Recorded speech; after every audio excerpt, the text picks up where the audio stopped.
안녕하세요. 결혼 2년을 채우고 이혼 도장을 찍게 된 여자입니다. 남편과는 큰 문제 없이 잘 지내오다가 어떤 일 때문에 결혼 생활이 흔들리기 시작했는데요. 제가 결혼 생활을 끝냈던 그 일의 발단은 바로 남편의 여동생 때문이었습니다. 연애할 때도 여동생 얘기는 종종 듣기는 했었는데 그때만 해도 신우 때문에 제가 이혼까지 할 거라곤 생각도 못했었죠. 착실하고 모범생이었던 남편과 달리 남편의 여동생은 동네에서 꽤나 유명했다고 하더군요. 안 좋은 쪽으로요. 공부 못하는 건 둘째치고 학교 다닐 때부터 말썽 피우고 담배랑 술까지 하고 무엇보다 가장 큰 골칫거리는 가출이라고 했습니다. 한 번은 부모님이 가출하는 여동생을 붙잡아 머리를 민 적도 있다고 했어요.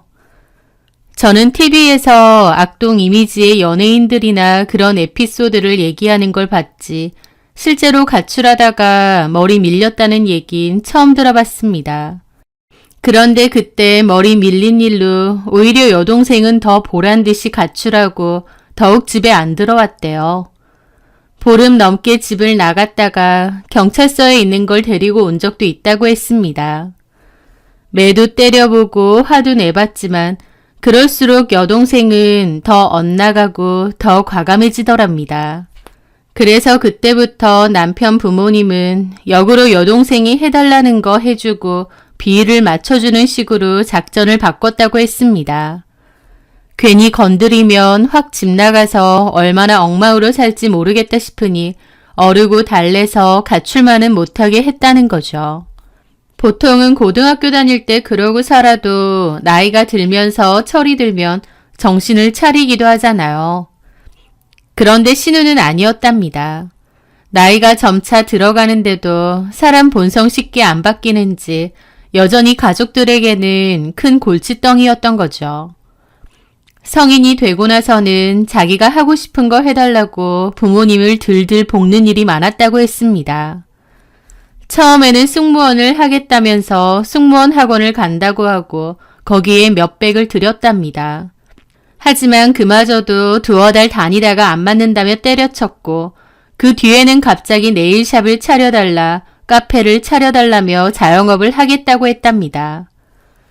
시부모님은 대책 없는 딸이 뭐라도 해서 자기 밥벌이는 해야 될 것 같다며 본인들 노후 자금 털어서 다 해줬다는데 결론적으로 그런 것도 제대로 운영도 안 하고 망했다고 했죠. 성격이 애초에 그런데 서비스직하고는 맞을 리가 없고요. 본인 하고 싶은 대로 하는 데다 애살이나 실력도 없다 보니 손님하고까지 허구한 날 싸우고 동네에서 안 좋게 소문나고 월세만 밀리다가 1년도 못 넘기고 폐업하는 것을 2번이나 반복했다고 합니다. 어느 집에나 사고치는 사고뭉치들 하나씩 있다던데 저희 집에는 딱 신우가 그랬던 거죠. 부모님이 신우에게 더 이상은 뭐 하지 말고 그냥 얌전히 있다가 시집이나 가라고 했다더군요. 그래서 신우도 적당히 괜찮은 남자 물어서 시집 가겠다고 했다 하고요. 그 뒤로 선도 많이 보고 소개팅도 많이 한 것 같은데 딱히 잘 된 것 같지는 않지만요. 하여튼 저는 남편과 사귈 때 이런 얘기들을 여러 차례 들었습니다. 남편도 사고뭉치 여동생 때문에 고민이 많았거든요. 그런데 그때는 들으면서도 가족들이 참 힘들었겠다 싶긴 했는데요. 그게 나중에 저한테까지 어떤 영향이 있을 거라고는 생각 못했습니다. 사실 결혼하면 제 가족이 되는 것이나 마찬가지인데 저도 그렇게 깊게까지는 생각을 못했던 것 같아요. 그때 당시 남편을 많이 좋아했다 보니 아니다 싶으면서도 흐린 눈으로 넘어간 걸 수도 있고요. 그런데 나중에 안 거지만 그때 신우 사업자금 해준답시고 시부모님의 돈뿐만 아니라 제 남편 돈도 신우에게 제법 들어갔더라고요. 남편이 그동안 일한 것에 비해 돈을 많이 못 모았다고 생각했는데 그게 아니라 신우 사업자금 보태준다고 하면서 돈을 좀 잃었던 거죠. 남편이 그때 저한테 그런 부분까지는 솔직히 말 안 했기 때문에 몰랐고요. 희한하게도 그렇게 사고 뭉치면 가족들이 신우에게 질릴 법도 하잖아요. 그런데 남편과 시부모님은 오히려 신우를 안타까워하고 아픈 손가락 마냥 취급을 하는 게 신기했습니다. 남편 말로는 신우가 어렸을 때 많이 아파서 죽을 고비를 여러 번 넘겼었다는데 그 때문에 시부모님이 더 오냐오냐 하고 안타까워하는 것도 있다고 했고요. 하여튼 저희 시댁에는 그런 사고뭉치 신우가 한 명 있었죠. 저는 그때 1년 반 정도 연애를 했던 남편과 결혼을 했었습니다. 그런데 결혼을 하면서 신혼집 준비를 하잖아요. 저희는 원래 좀 무리해서 집을 사야 되나 아니면 전세를 할까 고민을 했는데 저희 부모님 소유의 집이 마침 2년 정도 뒤에 전세 계약 끝나거든요. 저희 부모님께서 그 집을 그냥 분양할 때 샀던 돈만 주고 저희가 사서 들어가라고 하셨습니다. 집값이 살짝 올랐을 때인데 시세 말고 분양가만 주고 들어가서 살라고 하신 거죠. 남편도 좋은 기회라고 했고 저도 괜찮은 것 같았습니다. 그래서 저희는 일단 결혼하고 2년까지는 적당한 집을 전세로 구해서 살다가 2년 뒤에 부모님으로부터 그 집을 사서 이사를 가기로 했습니다. 그 사이에 돈을 좀 더 모으기로 했고요. 결혼하고 남편과 별다른 트러블 없이 잘 지냈고 시부모님은 그런 저희 부부를 지켜보며 보기 좋다면서 신우도 하루빨리 좋은 짝 만나서 결혼을 했으면 하셨어요. 그러면서 저보고도 좋은 남자 있으면 소개 좀 시켜주라고 자주 말하시더라고요. 회사에 좋은 사람 없느냐, 주변에 친구 없느냐 하시면서요. 톡 까놓고 신우가 괜찮은 사람이었다면 제가 더 적극적으로 괜찮은 남자를 알아봤을 겁니다. 하지만 그 전에 말로만 듣던 신우를 결혼하고 직접 겪어보니까 누구를 소개시켜주고 말고 할 생각이 싹 사라지더라고요. 왜냐면 신우는 제 생각 이상으로 더 아나무인이었거든요. 보통은 고등학교 때 날라리고 한성가라는 친구들도 나이가 들어가면서는 그런 게 부끄러운 걸 알고 좀 얌전해지기도 하잖아요. 그런데 저희 신우는 아니었습니다. 저희 신우는 제가 아는 사람 중 단연 이기적이고 못됐고 우악스러운 인간이었거든요. 뭐든지 본인 위주로 맞춰줘야 하고 마음에 안 들면 어린애처럼 떼쓰거나 분위기를 먹같이 만드는 재주가 있었습니다. 허영심과 허세는 많아서 돈은 펑펑 써야 되고 남들 하는 것도 해야 되고 입도 걸어서 욕도 잘하고 자기는 솔직한 성격이랍니다. 솔직한 게 아니라 싸가지 없는 성격인데 말이죠. 자기는 남 욕도 잘하고 험담도 맨날 하면서 누가 자기한테 한마디 하는 건 못 참아서 부들부들거리고 거지같이 살 거면 결혼 안 한다느니 결혼은 상영혼을 해야 된다느니 하는 소리도 부끄러움 없이 막 떠들고 다녔죠. 그런 성격인데 제가 누구 소개해줬다가 원망 들을 일 있나요?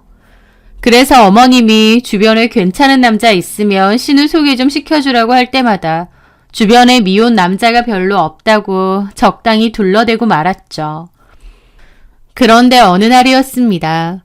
시댁 식구들과 평일 저녁에 한 식당에 가서 식사를 하게 되었는데요. 거기서 우연히 같은 직장에 다니는 동료들을 만나게 되었습니다. 후배 여직원 2명과 저보다 3살이 많은 과장님 1명이었는데요. 저랑 팀은 다르지만 협업을 종종 하다 보니 친하게 지내기도 하거든요. 그 3명은 외근 갔다가 저녁 먹으러 같이 왔다고 하더라고요. 그 과장님과 후배 여직원들은 저희 시부모님께도 인사를 했고 그렇게 헤어졌습니다. 그런데 그 짧은 시간 동안 신우는 과장님을 눈여겨본 듯 했어요. 그 과장님은 싱글이고 회사에서 능력 인정 받으며 잘 다니고 있는데요. 신우 눈에 그분이 딱 마음에 들었던 것 같아요. 그분이 키도 훤칠한 데다 인물도 굉장히 좋거든요. 회사에서도 좋아하는 여직원이 꽤 있을 정도로요. 신우가 그날 후부터 그 과장님이 마음에 들었는지 자꾸만 저한테 연락이 와서 소개 좀 시켜달라는 거예요. 심지어 어머님도 옆에서 그렇게 해주라고 자꾸 부추기시고요. 그 과장님이 워낙 젠틀하고 성격도 좋으신데다 집안도 금수저라고 알고 있습니다. 신우는 그런 건 또 기가 막히게 눈치챈 건지 저한테 소개 좀 시켜달라고 하는 거죠. 그러면서 저보고 바로 주변에 그렇게 괜찮은 남자 있으면서 왜 여지껏 소개 안 시켜줬느냐고 섭섭해하고 닥달을 해대는데 얼마나 시도 때도 없이 빨리 소개시켜달라고 졸라대는지 환장하겠다 싶었죠. 제 마음으로는 별로 소개 안 시켜주고 싶었는데 어머님과 신우가 제 앞에서 자꾸 전화해 보라느니 물어보라느니 막 그러는 거예요. 거절도 한두 번이지 너무 곤란하더라고요. 그래서 결국 등 떠밀려서 어거지로 전화를 한번 하게 되었는데요. 그런데 웬걸 그 과장님이 알고 보니 그때 식당에 같이 왔던 후배 한 명과 사귀는 사이라고 하더라고요. 내년쯤 결혼 계획도 있다고 하고요. 저는 너무 다행이다 싶어서 그 사실을 옆에 있던 어머님과 신우에게 바로 전했습니다. 결혼 약속한 약혼자가 이미 있다네요. 그 말에 신우가 똥 씹은 표정을 짓는 겁니다. 뭐라고요? 약혼자가 있다고요? 네, 그때 같이 있던 후배요. 그 후배랑 진지하게 만나고 있다네요. 같은 회사긴 해도 팀은 달라서 그런 속사정까지는 몰랐는데 둘이서 사귀고 있던 모양이에요. 이렇게 말했으니 신우도 포기하겠지 했는데 거기다 대고 신우가 골 때리는 소리를 하더라고요. 상관없어요. 그래도 소개해주세요. 네? 약혼자가 있는 거지 와이프가 있는 것도 아니잖아요. 그리고 내가 그때 봤는데 옆에 있는 여자 둘 중에 누구요? 둘 다 되게 못생기고 별로던데. 내가 낫던데요? 그냥 연락처 줘요. 내가 알아서 할 테니까. 라는데 저는 너무 벙찌더라고요. 결혼 약속한 약혼자가 있다고 하면 그냥 포기할 줄 알았는데 와이프도 아니지 않냐며 계속 소개를 해달라는 겁니다. 저는 속으로 얘가 진짜 제정신인가 싶더라고요. 심지어 그 사람들 전부 다 제 회사 동료들이잖아요. 이미 사귀고 있는 사이라는데 거기다 대고 저희 신우를 소개해준다고요? 제가 제 얼굴에 먹칠하는 짓을 하겠나요? 여자친구가 있다고 하면 포기해야지.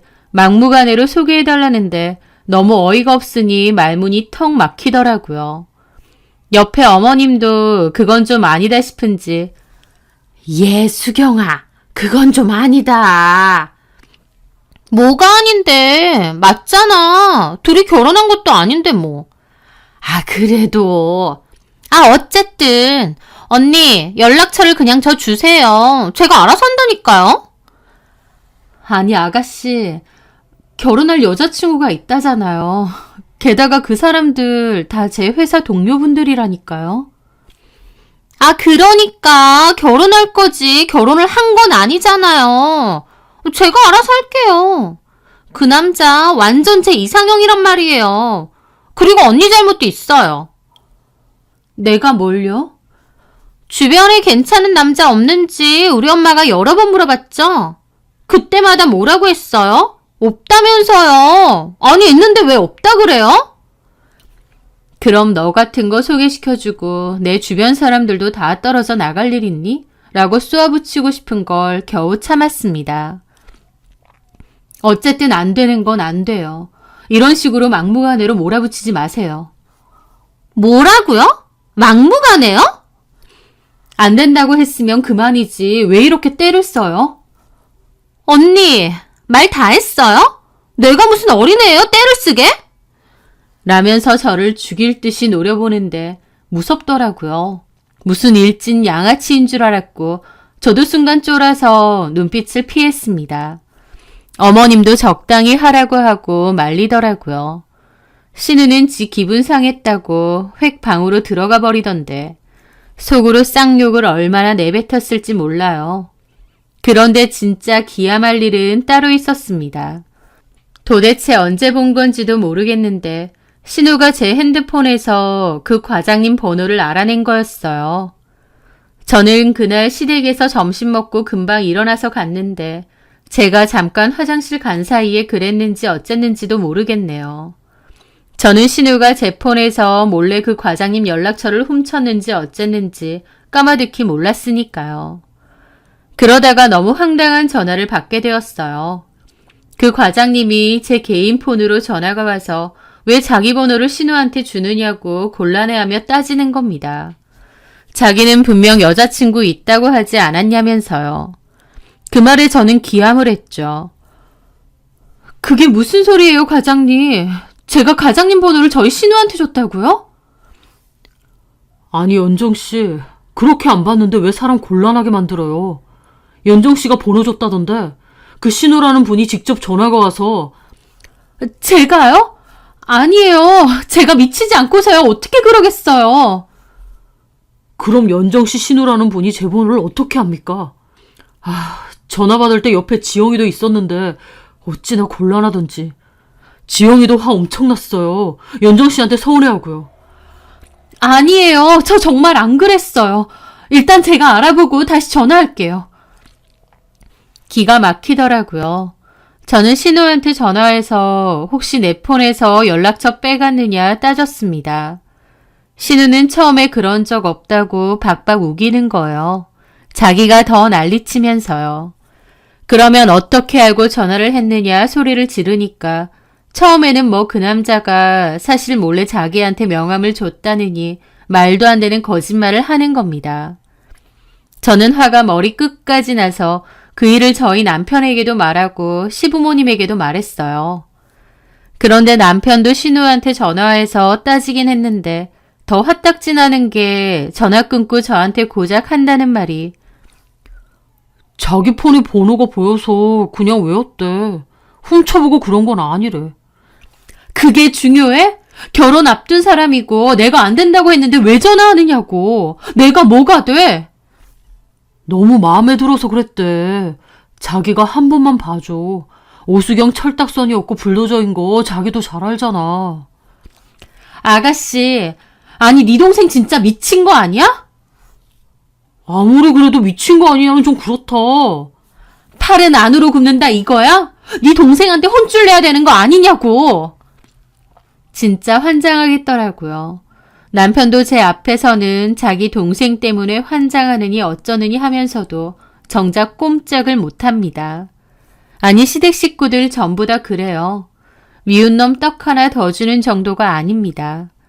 남편은 지 동생 욕할 땐 언제고 또 그래도 동생이라 이건지 안쓰러워 하기도 해요. 저 나이에 제대로 구실도 못하고 저렇게 집에서 빌빌대는 게 안타깝대요. 도대체 그게 왜 안타까운 건가요? 가족들이 물심양면 다 도와줬는데 지가 다 말아먹고 저러고 있는 건데요. 저는 죽었다 깨도 이해가 안 되는데 어쨌든 자기들끼리는 가족이다 그거죠.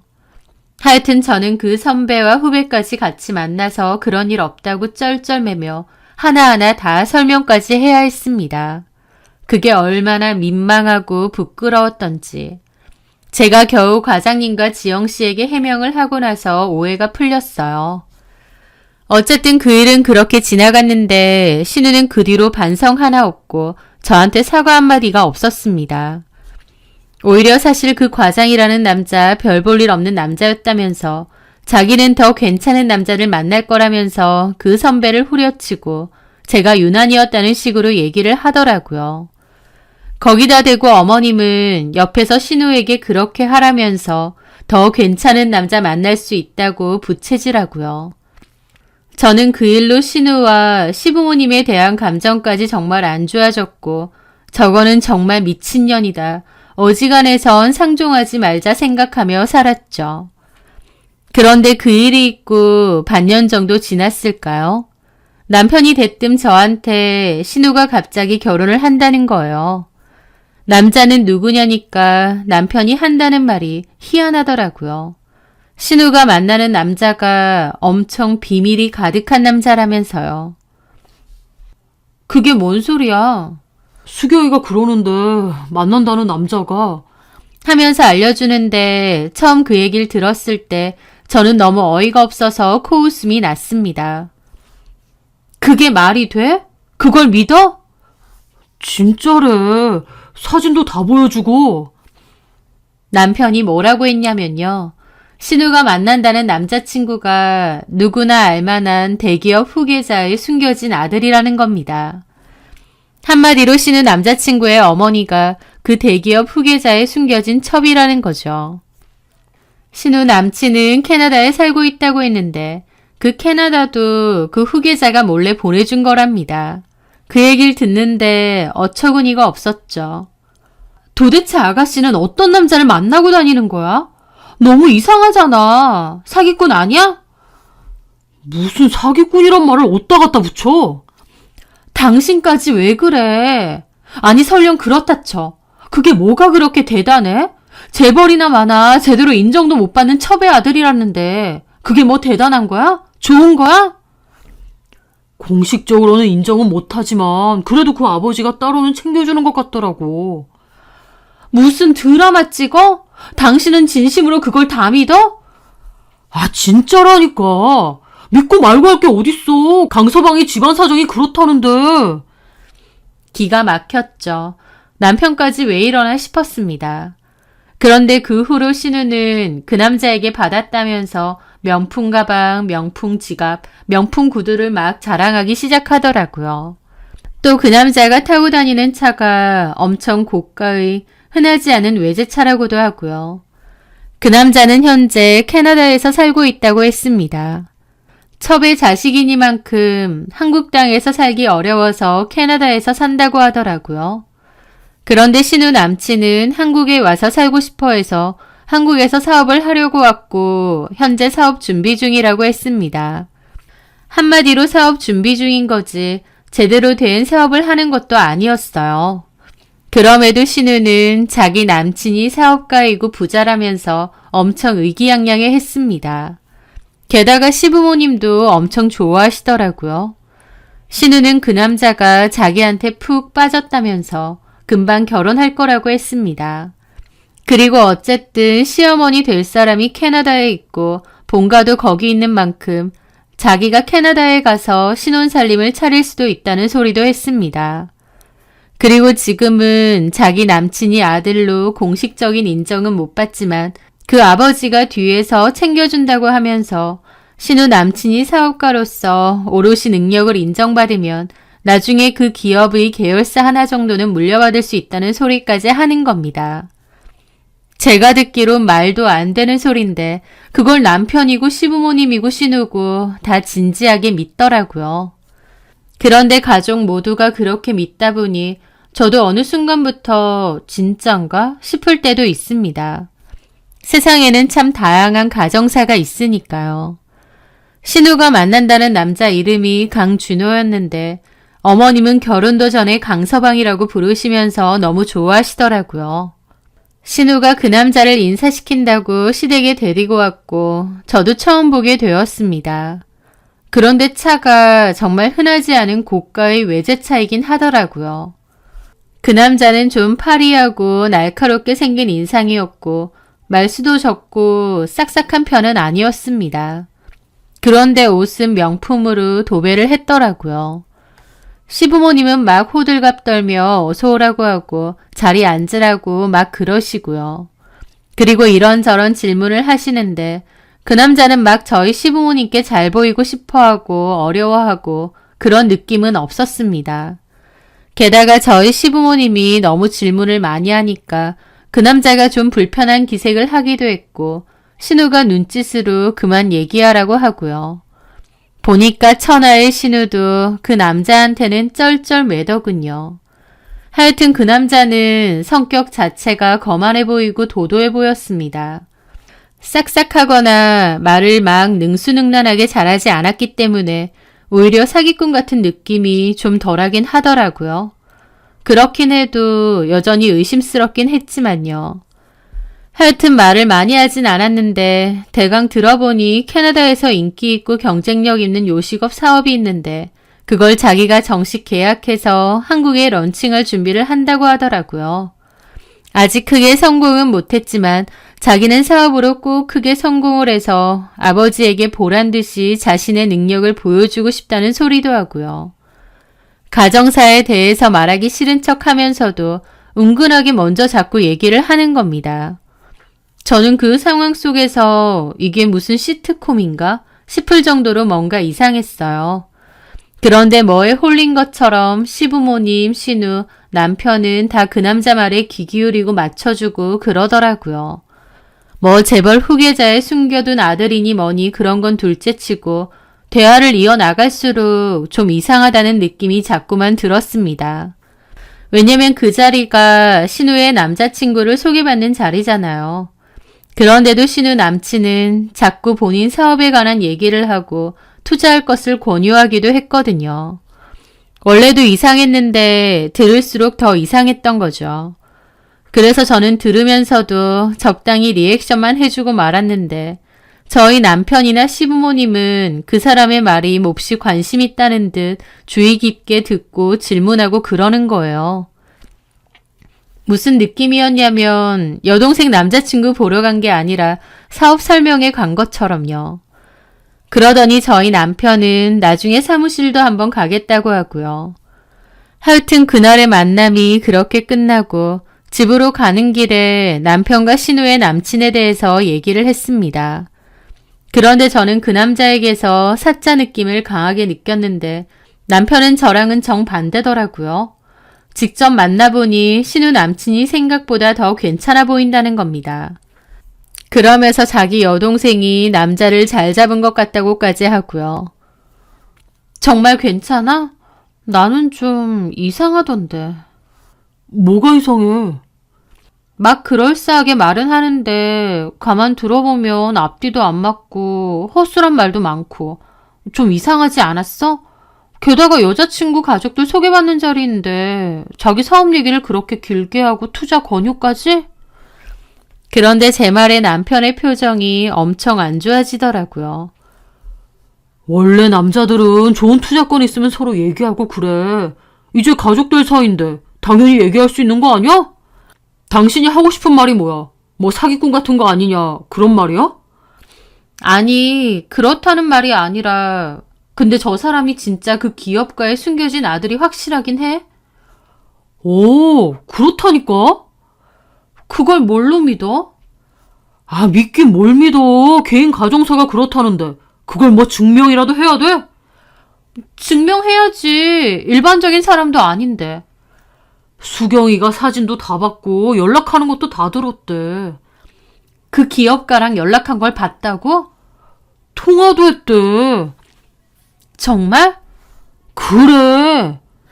그런데 남편이 저를 이상하게 보더라고요. 왜 나를 그렇게 봐? 당신 혹시 수경이한테 질투심 같은 거 느끼는 거 아니지?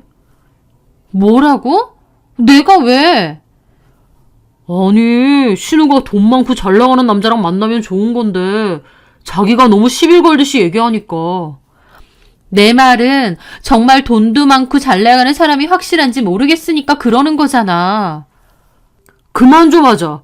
막말로 그 사람이 우리한테 돈을 달라고 했어 뭘 했어. 이렇게 사기꾼 취급받는 거 알면 기분 나빠해. 라면서 자기가 더 기분 나빠하더라고요. 저도 더 이상은 말 안 했습니다. 남편 말 맞다나 돈을 달라고 한 것도 아닌데 일단 두고 보자 생각하면서요. 톡 까놓고 그 남자의 출생의 비밀까지는 모르겠고 신우랑 결혼해서 외국으로 간다면 제 입장에서도 땡큐잖아요. 거기서 마음 잡고 안정적으로 산다면 저도 좋은 거고요. 뭔가 찜찜하고 이상하면서도 나랑은 크게 상관없는 일이다 생각하고 말았죠. 그런데 그 뒤 저에게 직접적인 문제가 생겼습니다. 왜냐면 저희가 그맘때 결혼한 지 2년이 다 되어갈 때쯤이고 이제 슬슬 이사 준비를 해야 했거든요. 저희 부모님이 오른 시세 이런 건 다 차치하고 분양가만 달라고 하셨고 저희는 갖고 있던 전세금에 그동안 모은 돈 보태고 나머지는 대출해서 그 돈을 맞춰드리기로 했습니다. 저희 부모님도 다른 사람한테 팔면 훨씬 이익을 볼 수 있는데도 그래도 자식인 저한테 팔겠다고 하신 거죠. 그래서 그렇게 하기로 했는데 남편이 갑자기 한다는 말이 저희가 2년 동안 모은 돈에다가 전세금 일부를 신우 결혼하는 데에 좀 도와주자는 거예요. 그게 뭔 소리야? 그걸 왜? 수경이 결혼하고 한국에서 신혼집 구하는데 돈이 좀 필요하대. 그걸 일단 우리 쪽에서 좀 내야 될 것 같아. 아니 그러니까 왜? 그 집 부자라며 숨겨둔 아버지가 재벌 후계자라며 본인도 여력 되니까 한국 와서 사업한다며 그런데 결혼 비용이며 신혼집에 들어가는 돈을 신우한테 내라고 한다고? 부자라며. 그런데 한다는 말이 기가 막히더라고요. 신우네 남친이 신우랑 결혼하기 때문에 그 아버지의 도움을 전혀 못 받는데요. 신우 남친의 아버지가 따로 점찍 얻은 며느리감이 있는데 신우 남친은 신우랑 결혼을 하겠다고 나오니까 신우 남친 아버지가 해주기로 한 사업자금이며 결혼자금이며 싹 못 해주겠다고 했다는 겁니다. 이게 무슨 삼류 드라마에서나 나올 법한 이야기인가요? 그리고 돈이 없으면 결혼을 안 하면 되지 무슨 저희 돈까지 빼서 신우 결혼자금을 보태주라는 말인가요? 너무 어처구니가 없었고 당연히 그렇게 하고 싶은 마음은 눈꼽만치도 없었습니다. 저희도 이사 가려고 하는데 그 돈을 왜요? 그리고 2년 동안 집 살 때 보태려고 애도 안 가지고 열심히 모았는데 그 돈을 홀랑 신우 결혼하는데 주자니요. 미치지 않고서야 제가 왜 그래야 되나요? 저는 말도 안 되는 소리라고 이런지아에 거절했습니다. 그런데 시부모님과 남편이 자꾸 저를 설득하는 거예요. 시부모님은 애초에 조금 있던 재산을 신우 가게 2번 말아먹으면서 날려서 못 도와준다면서 둘이 결혼시키기에 저보고 좀 도와주랍니다. 지금 당장은 그 아버지가 신우를 반대하지만 자식이기는 부모 없다고 나중에 신우를 인정하면 그때 집값이며 결혼 자금이며 그 아버지가 다 돌려주지 않겠냐는 거예요. 게다가 우리가 도와주면 나중에 신우 남친도 우리한테 금전적으로 큰 도움을 줄 거라면서요.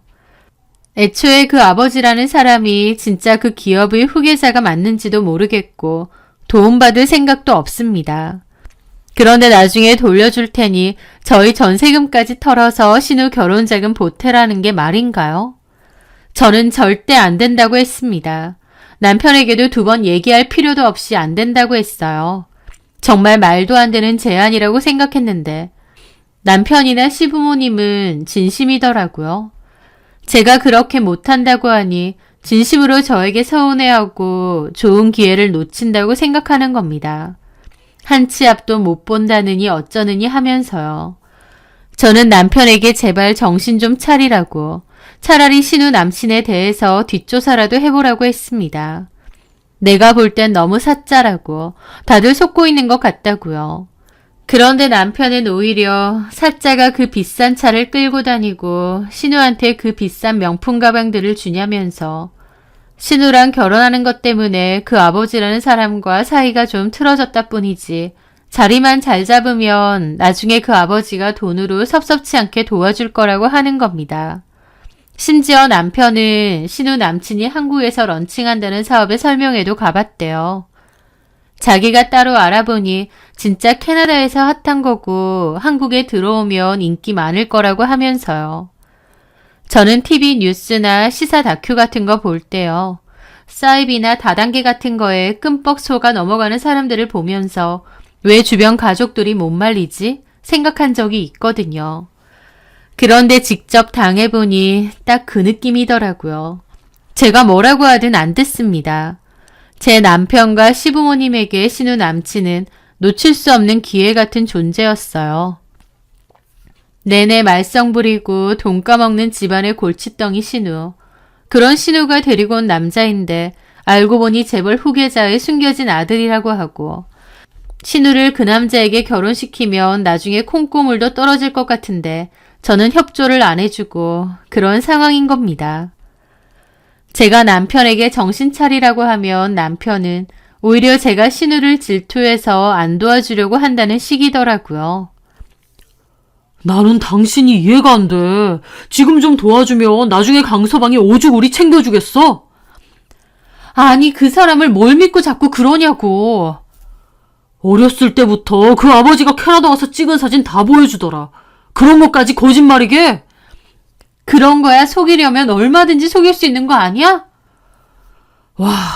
그게 아니라 당신은 그냥 믿기 싫은 거겠지. 수경이가 괜찮은 남자 만났다는 걸. 당신 원래부터 수경이 싫어하고 무시했지? 라는데 어이가 없었습니다. 지 동생 답도 없다고 욕할 땐 언제고 이제 와서 그래도 동생이라고 저러나요? 그러면 소개 안 시켜준다는데 남의 폰 훔쳐서 과장님 연락처 알아내서 몰래 연락하고 그런 짓 하는데 내가 아가씨가 좋게 보이겠어? 그러니까 당신은 애초에 수경이에 대해서 안 좋은 감정이 많아. 수경이가 괜찮은 남자를 만날 리 없다고 생각하고. 당신이야말로 왜 그렇게 맹목적으로 믿는 거야? 봐봐, 이제 돈까지 요구하잖아. 다른 돈도 아니고 수경이 결혼 자금이야. 내 동생 결혼 자금. 그런 집 시집가면서 돈 한 푼 안 내고 보내게? 본인 돈으로 하라 그래. 그걸 왜 우리 돈으로 달래? 나한테 맡겨놨어? 와, 그래 알겠다. 당신 생각이 어떤 건지 잘 알겠어. 그렇게 남편과 저는 신우일로 크게 싸웠습니다. 제 말 맞다나 결혼하든지 말든지 지 돈으로 하면 누가 뭐라고 하나요? 왜 그걸 저희 돈으로 하겠다는 건가요? 그런데 남편에 이어 시부모님까지 저희 돈으로 결혼자금 좀 보태주라고 닥달을 했습니다. 그 일로 많이 싸우고 다투다가 나중에는 남편이 전세금 빼서 자기 몫을 그냥 달랍니다.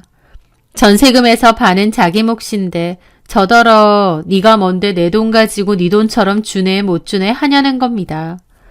그 정도로 가니 남편과 저도 걷잡을 수 없이 사이가 악화되었죠. 저는 아예 이혼하고 네 돈 내 돈 나누자 이 말이냐고 했고 남편은 그렇다면서 저보고 나중에 후회하지나 말랍니다. 저는 남편이 그토록 바보 멍청이고 앞뒤 분간 못하는지 몰랐어요. 저도 너무 실망했고 지 돈 내놓으라고 난리치는데 너무 질렸습니다. 수많은 다툼 끝에 저희 전세 만료도 다 되었는데 남편이 먼저 그 집주인한테 자기한테 돈을 보내라고 했더군요. 그리고 지 몫은 저한테 말 안 하고 신우에게 줘버렸습니다. 그 일로 저랑의 관계도 끝이 났습니다. 저도 더 이상은 같이 못 살겠더라고요. 신우 결혼한다고 저랑 남편은 이혼을 하게 된 거죠. 전세금 자기 몫대로 나눠 가졌고 남편과 저는 협의이혼을 하게 되었습니다. 저도 제가 그런 이유로 이혼을 하게 될 줄은 꿈에도 몰랐네요. 그렇게 남편과 제가 협의이혼을 준비하던 도중 신우는 그 남자의 결혼을 준비하더라고요. 막 신나서 고급 드레스와 웨딩홀 알아보고 결혼식 준비하고 그러는 것 같던데 지네 오빠 결혼 파토시키고 지는 신나서 저러고 있는데 얼마나 기막히고 부하가 치밀던지요. 저도 질릴 대로 질려서 사귀든 뭐든 알아서 해라는 심정이었죠. 그렇게 남편과 저는 이혼을 했고 그 사이에 신우는 그 남자랑 결혼까지 한 모양이었습니다. 그 인간 사기꾼일 텐데 나중에 울며 불며 후회나 말라고 생각했어요. 그런데 제 예상과는 달리 이혼 후 2년이 다 되어갈 때까지 잘 먹고 잘 사는 것 같더라고요. 한 번씩 제 SNS에 남편 계정이 떠서 보게 되는데 가족끼리 해외로 여행도 잘 다니고 저희 남편까지 비싼 외제차 끌고 다니는 겁니다. 부자 심해부 덕에 타는 건지 뭔지 모르겠지만요. 그걸 보면서 신우 남친이 사기꾼이 아니었나? 진짜 금전적인 도움을 받는 건가 싶기는 했습니다. 왜냐면 신우가 결혼하고 나서 전 남편과 전 시댁 사는 형편이 보이기에는 참 그럴듯해져 보였으니까요. 하지만 진짜 부자였든 아니든 저는 남편의 강압적인 태도에 질려서 이혼을 한 거였고 다시 돌아간다고 해도 제 선택과 행동은 똑같을 거였습니다. 그리고 이미 이혼했으니 전 남편이 잘 살든 말든 관심 갖지 말자고 애써 생각했어요. 그런데 그로부터 얼마 뒤에 저는 전 남편과 전 시댁에 관한 기절초풍할 진짜 이야기를 듣게 되었습니다.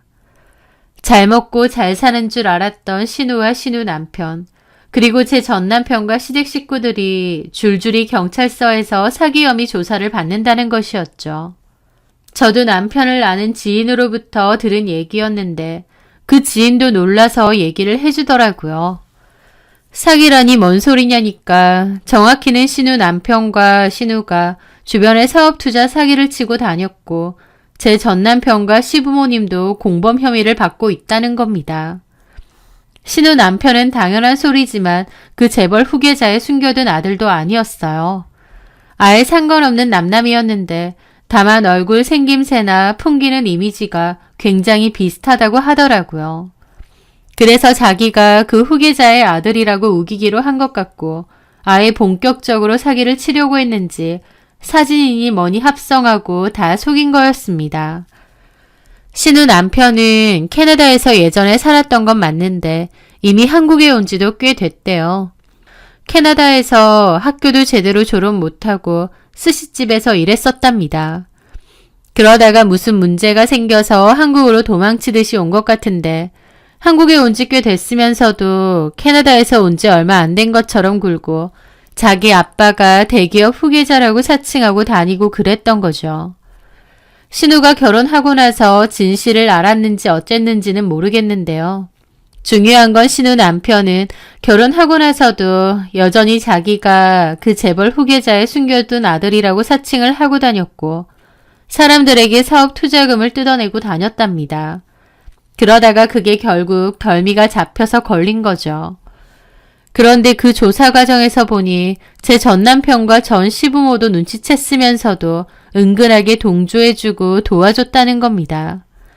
그러니까 한마디로 그 인간이 진짜 사기꾼이라는 걸 제 전남편과 전 시부모도 알면서 그 사기극에 동참을 해준 거예요. 제가 신우 남친 좀 이상하다고 할 땐 사기꾼 절대 아니라고 방방 뛰고 오히려 저를 몰아세우더니 결국 그 가족들까지 사기극의 한통속이 될 줄 누가 알았겠나요? 제 전남편과 전 시부모는 경찰 조사에서 계속 몰랐다며 우기고 신우 남편이 하라는 대로 한 것뿐이라고 자기들도 속았다고 한다는데 처음엔 몰랐어도 나중에는 알았고 도움이 되었다는 정황과 증거가 많아서 전 남편과 전 시부모도 벌을 피하기 힘들 것 같다더군요. 그 얘기를 듣는데 너무 놀라면서도 웃음밖에 안 나오는 겁니다. 제가 좀 이상하니 알아보라고 몇 번이나 말했잖아요. 그런데 뭐라도 씌인 건지 그렇게 맹목적으로 믿고 저희 전세금까지 그 남자에게 주려고 하더니 결국 한통 속에 가족 사기단이 되어버린 거였습니다. 이혼 후 잘 먹고 잘 사는 줄 알았는데 그것도 결국 사기를 위해 겉으로 그럴듯하게 보여지게 한 거였고요. 제가 만약 이혼 안 하고 같이 엮여 있었다면 저까지도 그 진흙탕 속으로 빨려 들어갈 뻔했습니다. 제 전남편은 잘 알지도 못하는 의문스러운 남자가 아니라 와이프인 제 말을 잘 들었어야 했어요. 시부모님도 정체가 확실하지도 않은 그 남자 말만 믿을 게 아니라 며느리가 진심으로 경고하는 말을 들으셔야 했고요. 결국 돈 욕심에 눈멀어서 제대로 된 판단도 없이 넘어간 건데 누굴 탓하겠나요? 남편과 전 시부모님도 변호사 구하고 적극적으로 대응하려고 준비 중이라는데 이러나 저러나 사기꾼 집안이 됐고 한통속이 된 건 부정할 수 없을 겁니다. 저보고 한 치 앞도 못 보고 후회 말라느니 어쩌느니 하는데 정작 본인들은 이렇게 될 줄 몰랐을까요? 참 한심하기도 하고 우습기도 하고 또 한편으론 나까지 엮일 뻔했다 생각하니 등골이 서늘하기도 하네요. 그리고 저희 부모님이 저희 보고 분양가만 주고 사라고 했던 그 집은 집값이 더 많이 올랐습니다. 그런 남자를 믿을 게 아니라 원래 계획대로 그 집을 샀다면 그게 훨씬 이득이었을 거예요. 전 남편도 제대로 똥볼 찬 거죠. 사기꾼한테 속다 못해 사기꾼과 한통속이 되어버린 그 사람들. 그 사람들도 돈 욕심 때문에 그렇게 된 거니 누구 원망할 것도 없습니다. 본인들이 다 자초한 짓이죠. 저는 그 사람들과 남남이니 어떻게 되든 이제 더는 상관 안 하렵니다. 저는 똥통에 빠지지 않고 무사히 피해 도망갔으니 정신 차리고 잘 살아야겠습니다. 제 사연 들어주셔서 감사합니다.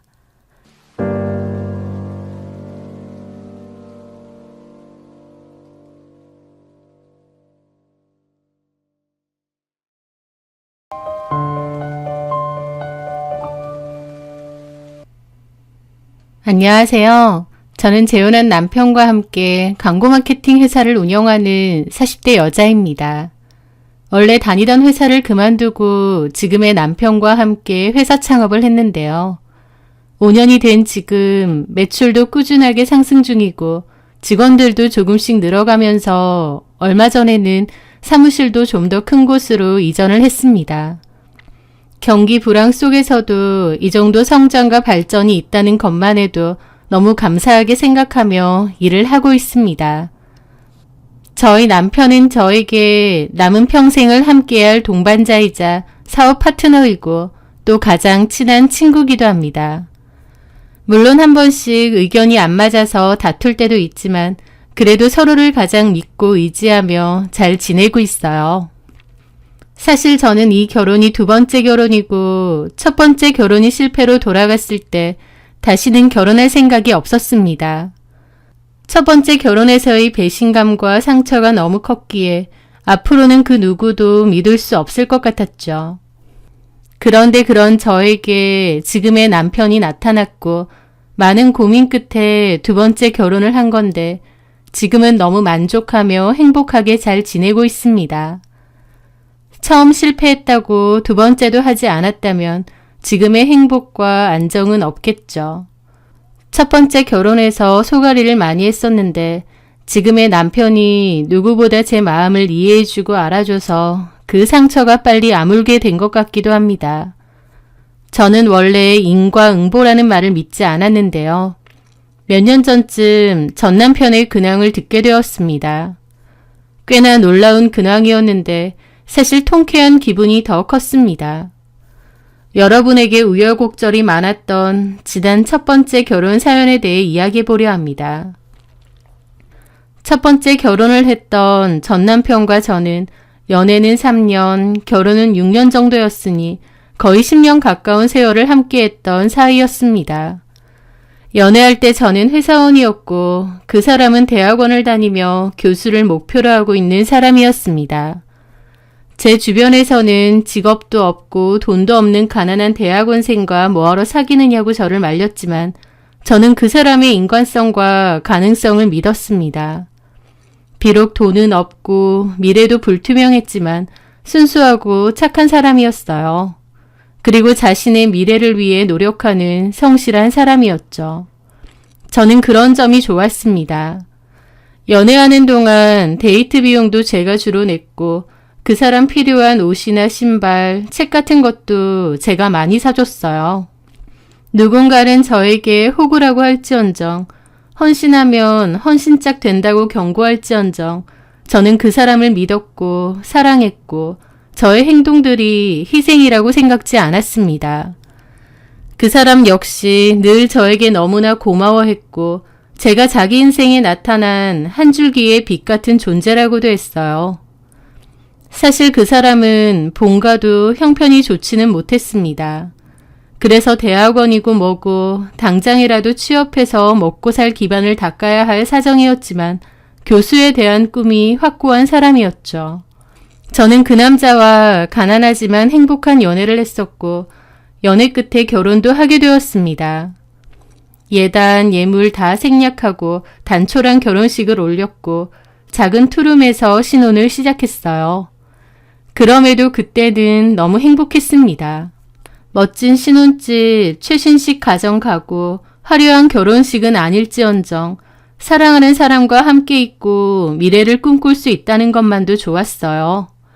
제가 너무 순진했을 수도 있고 기본적인 계산도 안 되는 어리석은 인간이었을지도 모르지만 저는 그때의 순수했던 제가 어쩔 땐 그립기도 합니다. 정말 사랑 하나만으로도 행복하고 충만했던 때였으니까요. 하여튼 저는 결혼하고 나서도 회사에 열심히 다니면서 생활비를 벌었습니다. 그리고 그 남자는 박사과정을 준비했어요. 필요한 교육 듣고 교수님들 술자리도 많이 불려다니고 하면서 야금야금 돈도 많이 썼죠. 그래서 제가 남편에게 용돈을 줘야 될 때도 많았습니다. 저희 집에서는 제가 실질적인 가장이었고 모든 생활비를 다 제가 내야 했고 남편 용돈까지 줘야 했던 거죠. 그런데 제가 다니던 회사가 대기업도 아니었고 월급이 그렇게 많은 것도 아니었어요. 그렇다 보니 제 월급으로 생활비 쓰고 남편 필요한 돈까지 주려고 하니 늘 빠듯하고 힘들었죠. 그래서 저는 어쩔 수 없이 저한테 쓰는 돈을 아끼기 시작했습니다. 옷도 거의 안 사고 미용실도 안 가고 집에서 대충 정리만 했어요. 저희 회사에는 식비가 월급에 포함되어 나오는데 식비마저 아끼려고 도시락을 싸들고 다녔죠. 그러면서 알뜰살뜰 허리띠 졸라매고 아꼈는데 어느 날 어머님이 빙판길에 넘어져서 허리를 다쳐 수술을 해야 하는 일이 있었습니다. 어머님은 보험도 안 들어있던 터라 수술비랑 병원비, 간병비까지 저희가 도와야 했는데요. 모아둔 돈이 어디 있나요? 매달 생활비 쓰는 것도 빠듯한데요. 저는 결국 저희 친정 부모님에게까지 손을 벌려야 했습니다. 친정 부모님은 돈을 빌려주시면서도 제가 너무 고생하는 것 같다고 짠해하셨어요. 하지만 남편이 그런 저에게 정말 고마워했고 자기가 정식으로 교수 임용되면 저한테 이 모든 것을 다 보상하겠다고 입버릇처럼 말하기도 했습니다. 저 역시 그 사람을 많이 사랑했기에 억울하단 생각은 하지 않았고요. 그렇게 남편은 박사과정 끝물이 되었고 너무 정신없이 바빠했습니다. 그래도 서로의 미래를 위해 열심히 버텼고 저희는 이세 준비도 미뤄두었어요. 그맘때 남편은 교수님들 뒤치다꺼리 해야 한다며 연구실에서 거의 숙식을 하기 시작했습니다. 미안해. 교수님이 이래저래 많이 부르시는데 자기도 알잖아. 교수님 눈에 잘 들어야 한다는 거. 여기가 꼭 실력만 있다고 교수 되는 것도 아니고 인맥이 정말 중요하잖아. 오늘도 교수님 술자리 가는 거 따라가고 랩실에서 자야 될 것 같아. 또 내일 오전에 준비할 게 있기도 하고. 남편은 저에게 미안해하며 그렇게 말을 했고 저는 그런 남편을 이해했습니다. 그리고 남편이 짠하기도 했어요. 그럼 이해해. 자기도 고생 많지. 그래도 교수님이 자기 좋게 봐주시잖아. 좋은 기회가 올 거야. 그렇게 결혼한 지도 5년이 흘렀습니다. 저는 그동안 집안의 가장으로서 열심히 일하고 허리띠 졸라가며 남편을 뒷바라지했어요. 남편은 저희 집에서 조금 떨어진 대학의 교수 자리 추천을 받았고 결국 그 대학의 교수로 임용이 되었습니다. 저희 집에서 2시간 정도의 거리긴 하지만 그래도 그토록 원하던 교수 임용이 드디어 된 것이죠. 남편과 저는 얼싸안고 좋아했고 서로 그동안 너무 고생했다는 얘기도 많이 했습니다. 그런데 거리가 꽤 멀다 보니 어쩔 수 없이 남편은 그 대학 근처에서 살아야 했습니다. 저도 옮겨가고 싶지만 회사를 다니고 있다 보니 섣불리 옮길 수가 없었죠. 그래서 많은 대화 끝에 일단 당분간은 따로 살면서 주말 부부를 하기로 했습니다. 남편은 이 대학에서 좀 더 실적과 연구 결과를 잘 쌓아서 수도권 대학으로 꼭 옮길 거라고 했어요. 저도 주말 부부로도 얼마든지 잘 지낼 수 있을 거라며 천천히 2세 계획도 가져보자고 했죠. 남편이 드디어 교수가 되었으니 천천히 2세 준비를 하고 제가 임신을 하고 나면 그때는 다니던 회사를 정리하고 남편 옆으로 가도 될 것 같았거든요. 남편도 좋은 생각이라고 했고 그렇게 하자고 했습니다. 그렇게 남편은 가기로 한 대학교 근처에 집을 하나 구했습니다. 그리고 저를 보러 주말마다 집으로 오겠다고 했죠. 제가 가도 된다고 했는데 남편은 그런 고생까지 시킬 순 없다면서 자기가 온다고 했어요. 그렇게 남편과 저는 떨어져 살면서 주말 부부로 지냈습니다. 초반에는 남편이 바쁜 와중에도 주말에는 꼬박꼬박 왔어요. 연구도 해야 되고 강의 준비도 해야 되고 이래저래 바쁠 텐데도 그래도 열심히 집에 왔고 저는 주말이 늘 기다려졌습니다. 그런데 시간이 흐르면서 남편이 점차 주말에 집에 오는 횟수가 눈에 띄게 줄기 시작하더라고요. 일이 너무 바쁘다는 핑계를 대고 주말에도 쉬지도 못한다고 하면서 안 올라오기 일쑤였고 제가 내려간다고 해도 극구 사양했습니다. 어차피 일해야 돼서 학교에 내내 있을 건데 제가 오면 신경만 쓰이고 일도 제대로 안 된다고 하면서요. 처음에는 이해했지만 나중에는 아예 안 내려오고 연락도 뜸해지니 저로서는 속상하고 서운할 수밖에 없었습니다. 이번 주도 못 내려와? 너무 바빠. 곧 방학이잖아. 그때는? 방학 때가 더 바쁘지. 학생들이 방학이지 교수가 방학이야? 나 지금 준비하는 연구도 있고. 우리 얼굴 못 본 지 너무 오래됐잖아. 그럼 내가 한번 내려갈까? 반찬도 좀 해주고 집도 좀 치워줄게. 그런데 제가 내려간다고 하니 남편은 즐겁을 하더라고요. 무슨 됐어. 내가 무슨 어린애도 아니고 집 깨끗하고 반찬도 다 알아서 잘 사다 먹어. 그런 걱정하지 말고 당신도 집에서 좀 쉬어. 평일 내내 회사 다닌다고 바빴으면 주말엔 좀 쉬어야지. 친구들도 좀 만나고 친정에도 좀 가고. 그럽니다. 말은 저를 위한 것 같았지만 아니었어요. 어느 순간부터 남편이 극구 내려오지 말라고 하니까 이상한 생각이 들더라고요. 저도 여잔데 속으로 설마? 라는 생각도 당연히 들었습니다. 주말 부부인데다 마음이 멀어지는 게 실시간으로 보이는 남편. 게다가 집에는 절대 못 오게 하고 솔직히 의심스러울 수밖에 없는 상황이었습니다. 게다가 저를 더 속상하게 하는 건 남편이 갑자기 딩크를 하자고 하는 거였어요. 남편도 분명 교수 임용이 되고 나면 아이를 가지자고 했었는데 이제 와서 딩크로 살자고 하는 것이었죠. 가뜩이나 주말 부부로 따로 사는 데다 그마저도 일 핑계로 잘 오지도 않는데 딩크까지 하자고 하다니 이게 남이지 어떻게 부부인가 싶더라고요. 그것 때문에 남편과 부부싸움도 좀 했습니다. 제 입장에선 너무 억울하고 섭섭하더라고요. 그러다가 한 번은 크게 싸우는 일이 있었어요. 저도 남편에게 쌓인 게 많았죠. 그런데 그 싸움 이후 남편은 일주일이 넘게 전화 한 통이 없더군요. 남편에게 너무 서운했고 안 풀어도 상관없다는 건가 싶기도 했습니다. 하지만 더 사랑하는 사람이 지고 들어가는 거고 제가 먼저 풀기로 했어요. 그런데 제 전화를 잘 안 받더라고요. 단단히 삐졌구나 싶었다가 아예 얼굴 보고 풀자 싶었습니다. 그래서 남편에게 말 안 하고 몰래 남편이 사는 집에 내려가게 되었어요. 사실 말을 안 하려고 안 한 게 아니라 남편이 연락을 안 받으니 할 수가 없었죠. 하여튼 그렇게 남편이 혼자 사는 집으로 도착하게 되었습니다. 비번을 알긴 알지만 그냥 초인종을 눌렀어요. 그런데 안에 사람이 없는 건지 조용하더라고요. 저는 비번을 치고 안으로 들어갔는데 정말 아무도 없는 겁니다. 컴컴한 방에 불을 탁 켠 순간 크나큰 충격을 받게 되었습니다. 왜냐면 거실에는 남편이 옷가지들을 빨래 건조대에 넣어두었는데요. 거기에 보란 듯이 남편의 속옷과 더불어 여자 속옷이 같이 걸려 있었거든요. 저는 거의 안 내려오니 그 속옷들이 당연히 제 거는 아니었고요.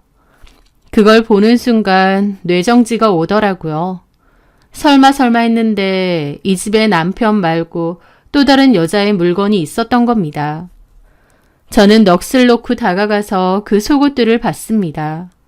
그리고 정신 나간 사람처럼 화장실로 달려가 문을 열었어요. 거기에는 칫솔이 2개가 있고 여자 생리대까지 있더라고요. 안방으로 가보니 여자 옷도 걸려져 있고요. 진짜 기절 초풍할 뻔했습니다. 제 남편이 사는 집에 곳곳에서 발견된 여자 물건이라니요. 도대체 언제부터일까? 이 여자는 누구일까? 그래서 나한테 그렇게 내려오지 말라고 했던 걸까? 머릿속이 복잡했습니다. 뭘 어떻게 해야 될지도 모르겠고 기절할 것처럼 어지럽고 정신이 없더라고요. 그렇게 망연자실하게 있는데 잠시 후에 비번 소리와 함께 남편과 그 여자가 들어오는 겁니다. 막 화기애애하게 장난치면서요. 제가 우뚝 서 있으니 남편은 놀라서 자지러지고 옆에 있는 여자도 소리를 지르더라고요. 그 여자는 한눈에 봐도 많이 어려 보였죠. 제가 갑자기 집에 서 있으니 둘 눈에는 제가 저승사자처럼 보였을 겁니다. 당신이 여기 어떻게... 저는 남편에게 달려가 울분에 차 싸대기를 날렸습니다. 그리고 남편 멱살을 잡고 막 흔들었어요. 그렇게 해야지라고 생각했던 건 아니고 그 꼴을 눈앞에서 보는데 눈이 횟가닥 돌더라고요. 그랬더니 그 여자가 옆에서 교수님 때리지 말라면서 말리고 있는 겁니다. 저는 그 여자 머리채를 잡았는데 그 여자가 살려달라 소리를 꽥꽥 지르고 남편이 저를 내동댕이 치더라고요. 그러면서 그 여자한테 괜찮느냐 어쩌냐 하는데 와, 그런 일을 직접 겪어보면 눈알이 막 돕니다. 입에서 온갖 쌍욕이 절로 나오고 사람이 딱 미치고 팔짝 뛸 것 같아요. 저는 주머니에서 폰 꺼내서 그것들 사진 찍고 그것들은 가리면서 찍지 말라고 제 폰 뺏으려고 하고 하여튼 완전 난리도 아니었죠. 저는 남편에게 네 뒷바라지 여태까지 해준 대가가 이거냐고 울부짖었고 남편은 저한테 누가 자기 뒷바라지 하라고 했느냐, 네가 좋아서 해놓고 왜 이제 와서 난리냐 하더라고요. 제가 좋아해서 해놓고 왜 자기한테 부담을 주냐면서요. 와, 진짜 이거 완전 쓰레기 아닌가 싶어서 말문이 턱 막히더라고요. 지를 위해서 뒷바라지 했는데 이제 와서 누가 하라고 했느냐 이러는 겁니다. 그러면서 한다는 말이 제가 너무 부담스럽고 싫어졌답니다. 자기를 교수 만들려고 제가 혈안이 되어 있는 게 너무 부담스럽답니다. 저는 그런 적 없습니다. 그 사람의 꿈이었고 저는 그저 그 사람의 꿈을 이룰 수 있도록 도와주고 싶었던 것뿐이에요. 그런데 이제 와서 저를 몰아세우면서 부담이네 어쩌네 이러고 있는 겁니다. 여태까지 제 돈 잘만 받아먹어 놓고는 이제는 그 모든 게 부담스러웠다니. 세상이 무너지는 기분이 들고 얼마나 참담하던지요. 너무 화가 난 제가 다시 그 여자에게 달려들려고 하니까 남편이 그 여자한테 도망가라고 했습니다. 그리고 저를 막아 세우더니 그 틈에 지도 도망가더라고요. 대학교의 교수식이나 되는 인간이 내연녀랑 꽁지가 빠지게 도망치는 꼴이란 지금 생각하면 너무 우습지만 그때의 제 심정은 전혀 웃기지 않고 그저 비참하기 그지없었어요. 저는 주인 없는 방에서 통곡을 하고 건조대에 걸린 옷을 몽땅 빼다가 쓰레기통에 쳐넣기도 하고 미친 사람처럼 울부짖었습니다. 사랑한다는 이유로 오랫동안 제가 했던 내조와 기다림의 대가가 겨우 이런 거라니 참담하더라고요. 저는 그 즉시 이 모든 사실을 양가 부모님에게 알렸습니다. 당연히 양가 부모님 다 난리가 났고 저희 부모님도 거품 무셨죠. 제가 10년 동안 뒷바라지 했는데 교수 임용되자마자 사회라는 놈이 바람났으니까요. 시부모님도 당연히 기함했는데 사실 팔은 안으로 굽는다고 결국 시부모님은 남편 편이었습니다. 처음에는 저한테 미안하다느니 아들을 설득하겠느니 하시더니 나중에는 결국 시부모님도 일이 이렇게 된 거 저한테 이혼을 해달라고 설득을 하려 하더군요. 아마 남편 놈이 저랑 이혼하고 그 여자애랑 살고 싶다 한 모양이죠. 남편은 끝까지 제가 교수 되는 것에 너무 심적인 부담을 많이 줬었고 자기가 그동안 너무 힘들었다느니 어쨌느니 제 탓을 하더라고요. 저는 다시 한번 말하지만 지 교수 되라고 등 떠민 적이 없습니다. 지가 교수 되겠다고 해서 제가 물심양면 도와주고 생활비 다 쓰고 한 건데 이제 와서 그 여자한테 눈 돌아서 저를 몰아세우는데 뻔뻔하기 그지 없었죠. 저는 남편에게 솔직하게 말하라고 내 도움 다 받고 이제 와서 젊은 여자애랑 통하니까 내가 싫어지고 팽하고 싶어진 거 아니냐면서요. 하지만 남편은 끝까지 제가 부담스럽게 했다느니 그러더라고요. 지도 할 말이 어지간히 없는지 그 말만 죽어라 하더라고요. 저는 남편과 놀아나는 그 상간녀에 대한 정보를 알고 싶었는데 알 수가 없었습니다. 남편이 알려줄 리도 만무했고요.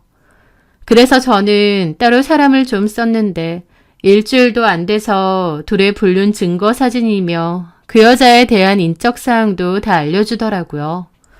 착수금이니 진행비니 돈이 엄청 들어서 그렇지 확실하긴 했습니다. 그 상간녀는 남편 연구실의 조교더라고요. 자기 연구실 조교하고 바람이 난 거죠.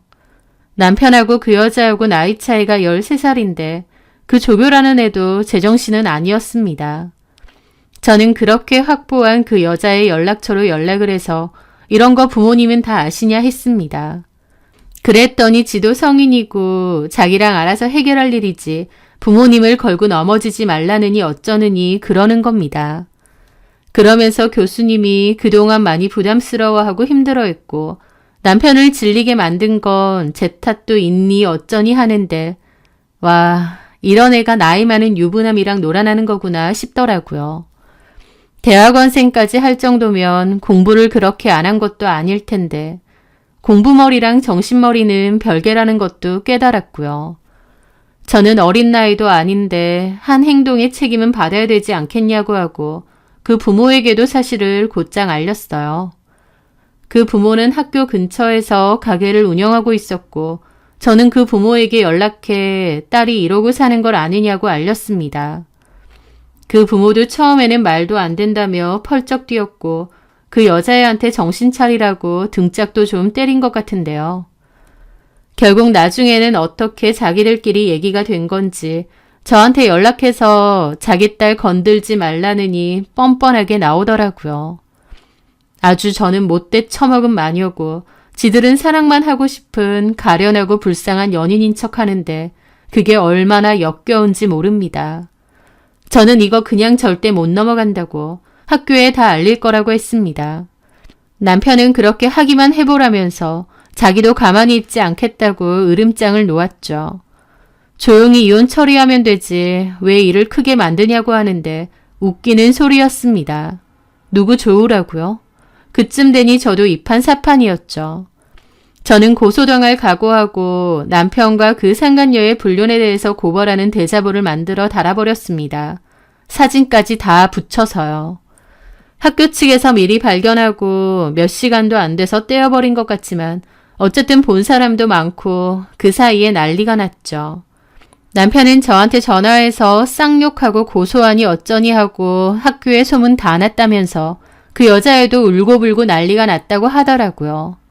야, 너 미쳤어? 어떻게 이런 짓을 벌여? 나 교수 임명된 지 얼마 되지도 않았는데 어떻게 이런 짓을 벌이냐고! 그럼 네가 잘했어? 10년 내조한 와이프 저버리고 13살 차이 조교랑 바람. 네가 제정신이야? 야, 이 망할려나. 누구 인생 말아먹으려고 작정했어? 이제 네가 싫다고! 그 면상 보기도 싫다고! 하면서 아예 막장으로 저한테 쌍욕을 하더라고요. 저는 오냐 해봐라 생각하며 들어주었습니다.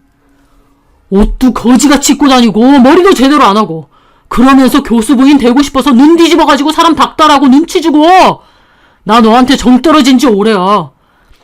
정 떨어진 지 오랜데 나한테 그렇게 용돈 타내고 돈 받아가고 그랬냐? 내면상 보기도 싫으면서 도움은 필요했나 보지? 네가 사람 새끼야? 그리고 내가 왜 그렇게 하고 다녔는데 없는 형편에 너 도와주고 뒷바라지 하려고 나는 미용실도 못 가고 화장품 사는 돈까지 아끼고 살았다. 네가 사람 새끼면 그런 걸 고마워하고 미안해하고 안타까워해야지. 그런데 이제 와서 뭐? 어린 조교년이랑 바람나니까 마누라는 옹색해 보이고 구질구질해 보이디? 내가 누구 때문에 그랬는데. 누가 하래? 네가 좋다고 그래놓고 이제 와서 뭐 어쩌라고. 너 때문에 나 학교에서 무슨 조치 생기기만 해봐. 내가 너 가만두나 보라고. 나 너 고소할 거고 절대 가만 못 있어. 그러고 전화를 끊었습니다. 저는 그 통화 내용도 싸그리 다 녹음했습니다. 남편은 제가 대자보를 붙인 일로 학교 측에서 경고는 받았던 것 같은데 그렇다고 별다른 조치는 없었던 것 같아요. 학생들 사이에서 소문이 나긴 했지만 그냥 덮고 지나갈 생각이었던 것 같았죠. 그래서 저는 어차피 고소당할 거 어디 끝까지 해보자 생각하면서 그 통화 내용을 학교 인터넷 게시판에 올려버렸습니다. 고명석 교수와 조교의 불륜에 관한 통화 내용이라는 제목으로요. 이번에는 아예 통화 내용을 올려버렸기 때문에 그 파장이 엄청났습니다. 역시나 몇 시간 뒤에 삭제가 된 것 같지만 이미 그 사이에 일파만파 다 퍼졌죠. 남편은 그 일로 아예 교수 업무에 관한 정지가 된 것 같았고 학생들이 남편 수업을 보이콧한 것 같았습니다. 그 여자애도 소문 다 나서 나중에 들어보니 대학원도 그만뒀다고 하더라고요. 남편이 그토록 염원하던 교수 생활은 연명하기 힘든 꼴이 됐고 학교에서도 남편에게 수업을 주기 힘들다고 한 모양이었습니다. 남편은 그 일로 저를 고소했습니다. 저도 남편과 상간녀를 상대로 상간소송 진행했고요. 저는 고소당한 일로 법원 불려다니고 결국 벌금까지 물어야 했지만 별로 후회는 없었습니다. 그 정도의 분풀이는 해야 속이 시원하겠더라고요. 남편도 처음 제가 대자보 붙였을 땐 전화해서 생 난리를 치더니 제가 이번엔 녹음 파일까지 인터넷에 확 올리는 거 보고 더 이상 연락 안 하더라고요. 건드리면 제가 무슨 짓을 할지 모른다는 생각이 들었나 보죠. 하여튼 저는 그 후 상간소송을 진행했는데 그럼에도 이혼은 안 해주려고 했습니다. 누구 좋으라고요. 그러던 와중 남편 놈이 하루는 전화가 와서 질질 짜면서 그러더라고요. 자기는 다 잃어도 그 여자가 중요하다면서 진심으로 사랑한다면서 그러니까 제발 저랑 이혼해달랍니다. 그 여자랑 새 출발하고 싶대요. 자기가 진정 사랑을 찾은 것 같으니 그 여자랑 살게 자기를 놓아달랍니다. 누구는 지가 좋아서 이혼 안 해주고 있나요? 저는 제대로 된 사과도 없이 참 뻔뻔하다고 했습니다. 남의 인생 10년 날리게 만들고 이제 와서 너는 다른 여자 좋아졌다고 헤어져 달라면 헤어져 줘야 되냐고 그랬죠. 남편은 자기가 교수가 아니라도 그 여자는 자기를 있는 그대로 사랑해줄 사람이라느니 어쩌느니 하면서 그저 저에게 이혼해달래요. 이 정도면 저보고 할 만큼 하지 않았냐면서요.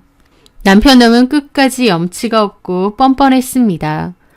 그리고 저도 그 과정에서 너무 마음이 힘들었고 지긋지긋하더라고요.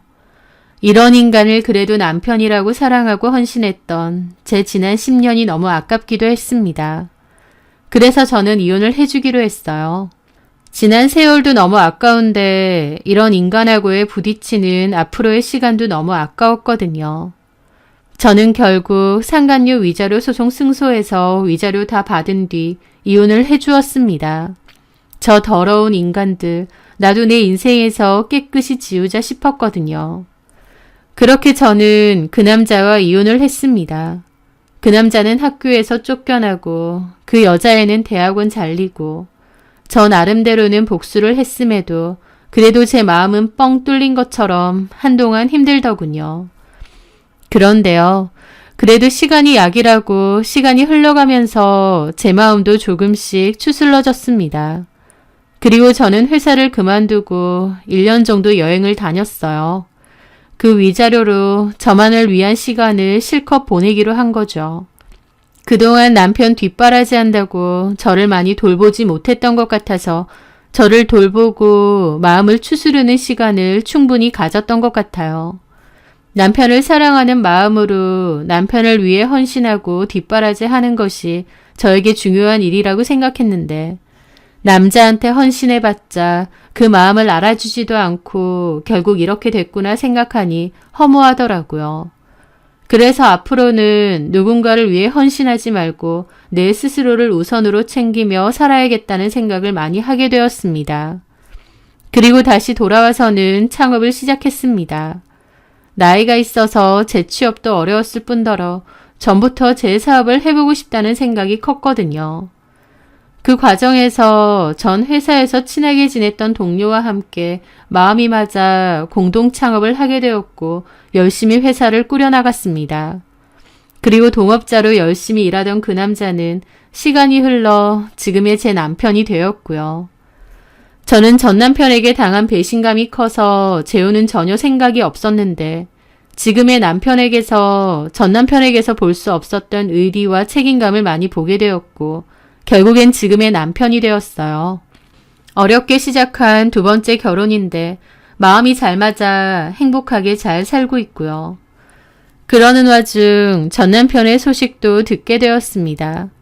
전 남편은 제 뒷바라지가 부담스러웠다느니 개소리를 하며 그 여자랑 살고 싶다고 했었잖아요. 다 잃어도 그 여자만 있으면 된다고 하면서요. 저랑 이혼하고 바로 그 여자랑 재혼도 한 것 같은데 그때 일로 그 대학교 교수 자리 잘리고 다른 대학교로 옮겨서 강사 일을 전전했다고 하더라고요. 그런데 그 여자랑 재혼했는데 그 여자가 제 전남편하고 살다가 자기 또래 남자랑 바람이 났답니다.